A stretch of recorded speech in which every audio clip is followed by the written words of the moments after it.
Are you ready for a major breakthrough in your business? Are you hungry for growth and ready to take massive action? Tony Robbins has invested more than 40 years into consulting the most accomplished organizations and business leaders. His exclusive Business Mastery program is the culmination of everything he has learned and assimilated in that process.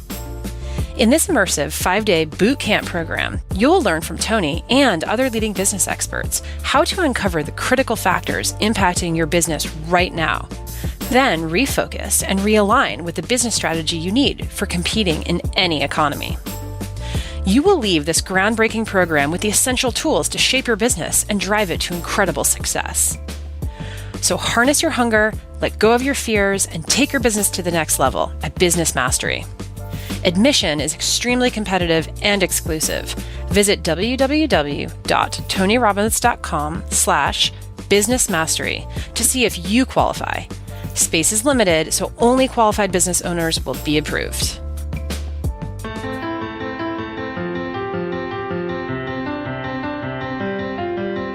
As a business owner, what is the most stressful thought you have? What keeps you up at night? Is it a fear of failing? Anxiety about the future? Worries about hiring or firing? Every business owner will inevitably face daunting challenges that he or she must overcome. It's just the nature of the beast. But the stressful thoughts, the worries that we conjure up in our minds about the unknown, these are not only impacting your emotional state, they're hindering your path forward. And it's up to you to make the decision to take back control of your thoughts, adopt a stronger, more focused mindset, and step into the role you were meant for. Hey guys, welcome back to the Real Breakthrough series on the Tony Robbins Podcast. I'm Annie Yorg, Editorial Director for RRI. In this episode, we're taking you back to Business Mastery, where Tony is working with business owners who have given in to their negative beliefs, allowing their thoughts to hinder their path to growth. Tony helps them understand that the challenge they must overcome is their own psychology. He shows them that these thoughts are ultimately just machinations of their greatest fears, and that they only have power if you believe them. But if you are ready to step out of these limiting beliefs, you must adopt the steadfast mindset and the unshakable state of a true leader, so that any negative thought that arises is immediately dismissed, and any challenge that comes your way is seen as an opportunity to grow. The thoughts that you call your thoughts are not your thoughts. They are the mind, not your mind, the mind. I know this sounds simplistic, but if you can start to identify that thoughts don't hurt you, it's the thoughts that are stressful that you believe that hurt you.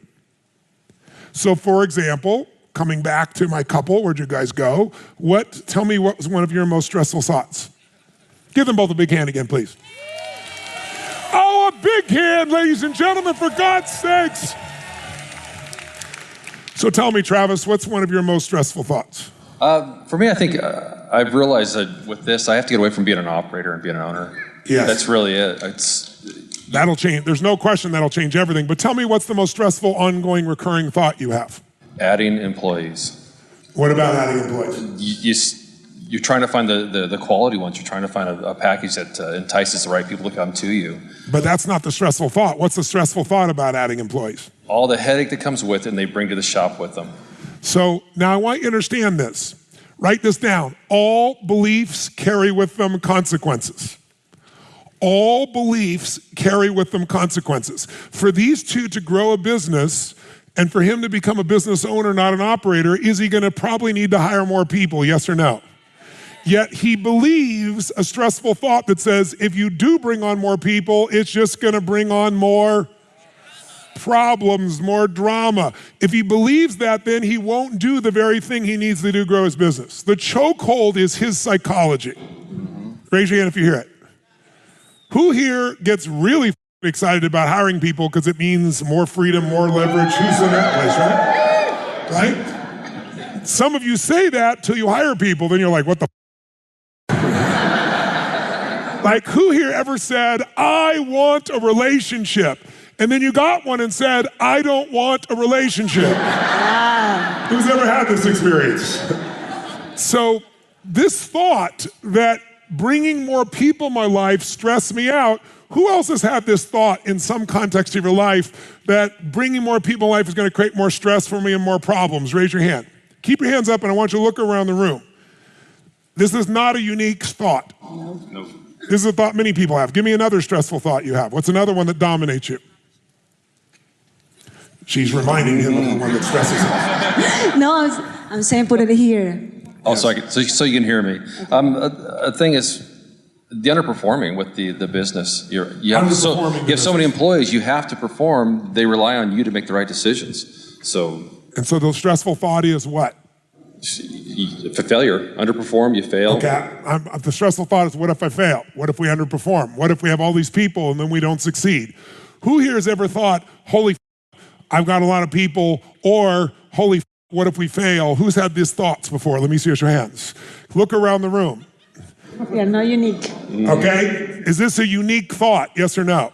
No. Is this his thought, yes or no? No. If it's his thought, what the fuck are you doing thinking his thoughts? Tell me one of your most stressful thoughts. Your turn.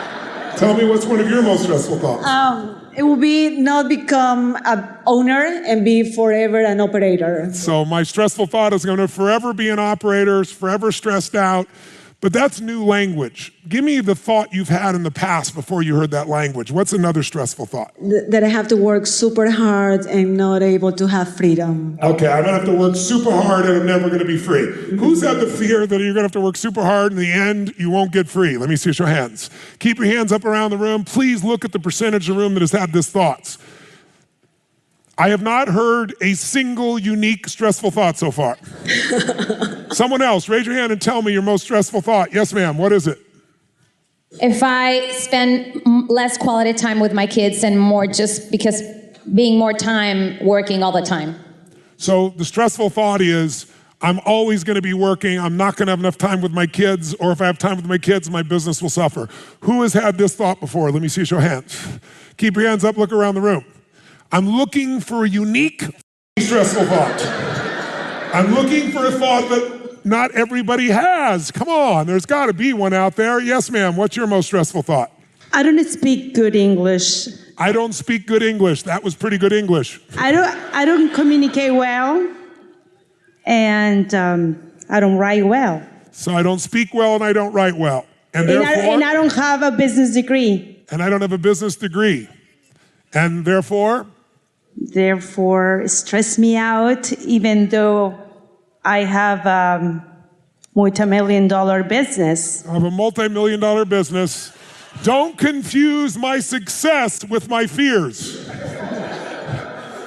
How many of you are relatively successful or very successful, but you still have these thoughts that come in and out of you constantly? Let me show hands. So here's what most people believe. Someday, when I get my business to earn a certain amount, someday when I have the right people, someday when we have enough net profitability, someday when I'm finally wealthy, someday when X happens, then I'm going to enjoy my life thoroughly. And it won't happen. Because all it takes is for you to think a stressful thought and believe it. Who here has ever had the thought, I'm going to kill that? Raise your hand if you've had this thought before. Nice and high. Look around the room, how many people have done it. Now, let me tell you the good news. Here's the good news. You can have any thought. The only ones that hurt you are the ones you believe. Now, most of you didn't believe you were going to kill that, I hope, because you didn't kill them. So it was just the thought. But if you believe the thought, you will stress. How many understand what I'm talking about here? Say I. So the ability to make the most important decision of your life, which we talk about in other seminars, but I want to plant the seed to remind you that have been with me before, and those haven't, maybe plant a seed. That success without fulfillment is the ultimate failure. And what makes you unfulfilled is you have a 2 million-year-old brain that's always looking for what's wrong. It's never going to stop doing it. So you have to step out of the survival software and make a decision that says life is too short to suffer. And all that is fear and frustration and worry. Believing those thoughts produces suffering. If you didn't have that thought, what if you didn't have the thought, what if I hire all these people and then we don't succeed? What if you didn't have that thought? What would you feel then if that thought didn't exist? Complete freedom. Freedom. Let go of that thought. you can have freedom that fast. It's just a habit. Raise your hand if you follow this. But you will continue to think those thoughts when you allow yourself to go into certain identities. And the reason I went off on this little tangent for a moment, it's not a tangent, it's your life. The strongest force in any human being's personality, the strongest force in your personality, mine too, is the need to stay consistent with how we define ourselves. And every one of you in this room have defined yourself in some way. If you don't get under it, that's what controls you. If you think you're a crazy mofo, you're gonna do other people won't do. If you think you're extremely conservative, you're not gonna do any of that even though you're capable. You'll say, I'm not one of those. And identity is everything. For example, if someone stops smoking and they go, I'm on day 6 of not smoking, why are they counting? Why are they counting? Tell me. So they can tell you how long they last when they go back. So I always say, if you're counting, there's no future. If I came to you and you stopped smoking and I say, would you like a cigarette? Would you say, what brand is it? No, you'd say, I'm not one of. When you're not one of those, there's no internal conflict. You don't smoke cigarettes. When you're counting the days, you're fighting it, but it's still who you are. Raise your hand if you follow that difference. So what triggered me on this is you saying something that I'm sure has been a way of you being humble, a way of you being warm, a way of you connecting with people, a way of not coming across arrogant. I see the positive intent with, I'm a dumb farm boy from Idaho, right? But it's a horrible habit for you to tell because then unconsciously that became his real limit. Because think of it this way, if you set the thermostat in this room at 69 degrees, and 69 degrees is a metaphor for your comfort zone, not your goals, your comfort zone. 69 degrees is how much money you're comfortable with. It's not what you want, it's not enough, it's what you're used to, right? 69 degrees is how much connection with each other or with your relationship or intimacy or how close you are to God. Let's say that's the measurement. 69 degrees is how fit you gotta be to be comfortable, not what you want, not your goal, your comfort zone, what you know. So if the thermostat in this room is set at 69 degrees and the temperature drops to 68, 67, 66, but once it gets to a certain level, if it's set at 69, it's usually around 65, 64, what happens if the temperature drops? The computer goes, hey, this is not good enough. I'm a 69 degreer. What the hell am I doing here at 64? And the heaters kick on and you do something to get back to where you believe you're supposed to be. Who's ever done this? Who's ever, things didn't go well and you let it go until finally something hit you. You hit a marker that's like, this is changing now and everything kicked in gear. Who's done this before? Say I. Aye. Say I. Aye. You know the crazy thing? It happens on the other side too. So if you're a 69 degree Idaho boy, is not that smart, but I'm doing okay, in spite of not being so smart. Look at him smiling when I'm talking about it, because he's used to using this as a connection tool. Nice connection tool, horrible business tool. Because what happens is if you get back up and you start doing better than you expected, you think you're 69 degrees financially. It's not your goal, it's what you're used to, physically, relationship, God. And you start going 75 degrees, 78, 80, 85, 92 degrees. All of a sudden the brain goes, hey, the hell are you doing up here? You're not a 92 degreer, you're a 69 degreer. Get your ass where you belong. And what the first thing that happens when you do better than you expect, the heaters stop and you lose your drive. Now all of a sudden you're shopping instead of selling. Now all of a sudden you're hanging out because you've surpassed your comfort zone. Not your goal, your comfort zone, what you're used to. And then if the stopping the heaters, the drive is not enough, the air conditioners will kick in and bring you right back down to where you deserve to be, and you'll actually sabotage. You don't do it consciously, you do it unconsciously. You're not beating yourself up, you're just trying to meet what you know. Now most of you know that most of us have a set point in our bodies, a certain weight set point, that no matter what you eat, most of you will come back to that set point. It's the same thing, it's your comfort zone. If you don't shift that identity, you can fight, you can make progress for a while, you always come back. So the identity, Travis, that you create for yourself, again, I see the intent, but it's horrific. And I think what you really need to decide is, who am I today? Better than that, is there a crazy in there, Travis, who can rip things open if he's committed, regardless of his background in Idaho? But I want you to understand, every person in this room, when you were born and you're a baby, what can you do? What can you be? What can you experience as a baby? What? Anything. You're wide open. But then every one of us went through a conditioning process where we learned we had to be a certain way in order to have the love, or at least the respect that we want, from the source of love that matters most to us. So watch this. Whose love did you crave most growing up, Travis? Your mother or your father? I'm sure you love them both, but whose love did you crave more? My father. Your father. And tell me, who did you have to be for your father without hesitancy? First thing that pops in mind, I had to be? More disciplined. More disciplined. What else did you have to be for your father? Strong. Strong. What else did you have to be? Disciplined, strong, what else? And kind to my younger brother. Kind to your younger brother, even when he was an asshole. Well, I was. Yes, okay. But you still had to be kind to your younger brother. Yeah. What else did you have to be for your father? You had to be strong, had to be successful, had to be kind. What else did you had to be responsible, reliable. And reliable. We were at a farm. Had to be responsible, reliable, smart, strong, nice to my brother. Did you have to be a nice guy? You had to be nice to your brother. Did you have to be a nice guy? I think it probably carried over. Just behavior carried over, yeah. Yeah, because it's what was expected. Mm-hmm. If you weren't nice to your brother, if you weren't strong, if you weren't successful, if you weren't all those things, oh, look at that. Look at his face. Did you see that? Is that on camera? Watch. The answer to what's going on is in the people's faces. So what would happen if you weren't that way with your father? Yeah, he wasn't very happy. No. How would he respond if he wasn't very happy? Well, we were on a farm, so there was a lot of hard work to do. Yes. And I found the tail end of a shovel quite a few times. Yes. So he figured out how to punish you with more work? Is that true? Sure. So I want you to notice, he's wired into his nervous system, more people equals more work. His history of more work is punishment. So getting more people to grow my business will just mean more work and punishment.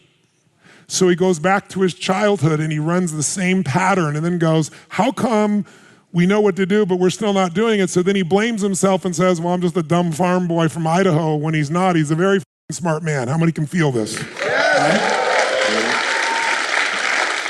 But he doesn't want to go back through what he's already gone through. Who could you never be for your father? You could never be, first gut response, I could never be. Oh, I could be a failure. I couldn't fail. No. And yet, do we all fail in life at times? Yes or no? So I can't fail. I got to be nice when I'm not. I got to be strong when I don't feel like it. I got to be all these things that I'm not all the time, or I won't have the respect or love that I crave most in life. So what did you do? Did all the right things. You did what you were supposed to do. Did all the right things, what you're supposed to do. Be a good guy, do the right thing, or it's just going to be more work. How many see the pattern, right? But T-Rex, if I ask T-Rex, what's life about? T-Rex would say, life's about what? It's about success, about winning, about being on top. Yes. Tell me 2 or 3 things that you two are going to do to go grow this business by at least 20% in the next year, or 30, even though you've not been through the course yet. We're just starting it. Yeah, right now we're going to hire a CEO. Going to hire a CEO? Or a general manager of some sort to help General manager, good. Take some of that responsibility. Yeah, so someone else will have some of the responsibility, do some of the work, which moves him towards being an owner. An owner, right? Tell me another thing you're going to do that'll grow the business. We've got to add more people. You got to have more people. Now, I want you to notice this. When one part of your brain is saying, I got to get more people to succeed, and the other part of your brain says, I get more people, we're going to have more problems, then what happens is the brain doesn't know what to do, so he does nothing. Mm-hmm. And then says, but that's because I'm a dumb farm boy. He's not a dumb farm boy. He's a man who's believing his stressful thoughts. And I have stressful thoughts too. And when I start to feel them, you'll know they're there because you feel tension in your body. The minute I've trained myself, I feel tension. I go, okay, what's the stressful thought? And then I go, look at that stupid thought. That's not my thought. I wonder how many millions of people have thought this thought before me. It's the mind. It's that 2-million-year-old survival software, and that is not me. That is a tool that I need to use. If you're gonna take over your business, you're gonna have to master your mind, and the way to master your mind is to start to question the thoughts you've been accepting and stressing about. You can only feel the feeling if you don't question it. Is it true that you're a dumb farm boy from Idaho? Is that really your core identity? No. No. So then, when you believe that thought, when you say that thought and believe it, because you've said it enough times, you believe it at times, what does it make you feel when you believe that thought? Well, I'd have to really believe it first. Yes. And if you start to believe it, if you start to do it, it's going to slow you down. It's going to shut you off. Yes. You're going to fail.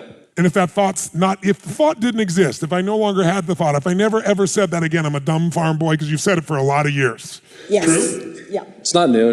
Yeah. Yes. It's an old identity. Yeah. If you just let go of that thought, you never said it again, never spoke it again, never had that thought again, or you did, you went out, it's an old thought, that's such look at that thought going by. What a crazy ass thought. That wasn't even my thought. I wonder who first thought of that thought. Probably 100 years ago, 1,000 years ago, some idiot thought that Now I'm letting it come in me, no more. I give myself 90 seconds. I call it my 90-second rule. In 90 seconds, I let it go by and I focus on something I can appreciate. Because when you appreciate something, you get out of suffering. What's something I can appreciate? What's something I can enjoy? What's something I can give? But I give myself 90 seconds. Now in the beginning, I probably should have called it my 4-hour rule. But I've done it enough now that it really does take less than 90 seconds. It's like building a muscle. It's like you get out of it right away. If you don't get out of these things, it won't matter what I teach you over the next 5 days. These thoughts will keep these two from growing their business. Or it'll create a conflict. He'll feel bad and apologetic, and she'll, want to do certain things, but she won't want him to feel bad, so then she'll have internal conflicts with her. What's one of your most stressful thoughts? Well, the second, that will be that the things get out of control in my organization. Yes, things will get out of control. Aren't they already out of control? No.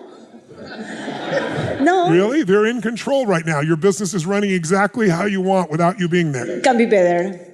Could be better. Uh-huh. Yeah, that means it's out of control. But I want to grow more. I want to grow more, every year more. So what did I say to you this morning? That in order to grow your businesses, you're going to have to face your fears, and you're going to have to break through the limitations of your current threshold of control. Both of these have a low threshold right now, right? If I get people, this will go. If this happens, this will go. They've got all these stressful thoughts, and the stressful thoughts are keeping them from executing. Raise your hand if you can see this. Say, I. So how do we switch it? The way you switch it is you put a different person in charge within you. We aren't one personality. How many of you got a crazy motherfucker in there someplace? Let me see your hands. Say, I. How many have an unstoppable part of you that if you kick it in gear, you will push through anything? Raise your hand. Say, I. How many got a playful part of you that can laugh at little and big if you want to? Say, I. Here's the challenge. We generalize about who we are, and we get in the habit of having an identity. And the guy that's the dumb farm boy from Idaho, which is not really what he's saying. What he's really saying is, I'm not arrogant. I'm a warm person. I don't think my doesn't stink. I'm a good guy. I'm likable. And, I'm going to work hard. That's what he's really saying. But he came up with this technique for describing himself years ago. That guy can never run this business. Raise your hand if you follow this. So you got to select which part of you is going to run the business. So for me, my nature is give, give, give. So my nature, if you're familiar with From Date with Destiny, we had this spiritual distinction with colors. Some of you know if I talk about green or red. So I was very green. I'd give everything away. But I go deal with somebody that was red, like it's kind of like swimming with a shark and wanting to please them. They're going to take an arm or leg of yours. You have to put the right person in charge of your business. You got to find that guy, T-Rex, he's got to run it. The guy that sat over there, the gone guy, he'll never get this business where it needs to go. And he'll never really be fully fulfilled because he's living in an old identity from a long time ago. So T-Rex says, we're going to hire a CEO. T-Rex says, Hire more people, add more. I'm going to hire more people. And what does T-Rex says about hiring more people? What if they're not the right people? What will T-Rex do? Good. And by the way, do you have to hire and fire a lot of people to find your team? Yes or no? Yes. Look, one of the reasons I'm successful at what I do is my 40th year doing it. So in 40 years, I got people been with me 27 years, 25 years, 20 years, 10 years, 5 years. But I had to go through a lot of people to do that. So what I learned is my chokehold was I want to make everybody happy, and I would stay with people way too long. And what I began to realize is they could be a client, they're not going to be my partner in business, right? Let them become a client and we'll work with them and help them be better. But if you're playing with Michael Jordan, you got to step up, right? And so I got the right team. So what I would do is stay with people way too long because I want to coach them and help them, and we don't do that anymore. Now I realize that hurts my platinum players, my top players. They carry the bronze players. How many follow what I'm talking about? And it's unfair to them. So now what I do is I hire slow and I fire fast, right? I take time to really dig in, try to understand who this person is. Once we hire them, real clear rules, real clear rewards. If they can't do it, we get them coaching. If they can't do it with the coaching, we get them out right away. So we get faster to the ideal person. And we can make more and more distinctions. Can T-Rex do that? Oh yeah, absolutely. By the way, did you see that? Oh yeah, no problem. No problem. T-Rex has no problem. Gone, he has a real problem. Right? Put the guy in charge that runs the business. Give him a hand, T-Rex. Give him a big hand. Give him a hand. The Tony Robbins Podcast is directed and hosted by Tony Robbins. Anna York is our editorial director and occasional host. Our executive producer is Carrie Song. Jamie Carvajal and Adriel De La Torre are our digital editors. Special thanks to Mary Buckheit and Diane Adcock for their creative review.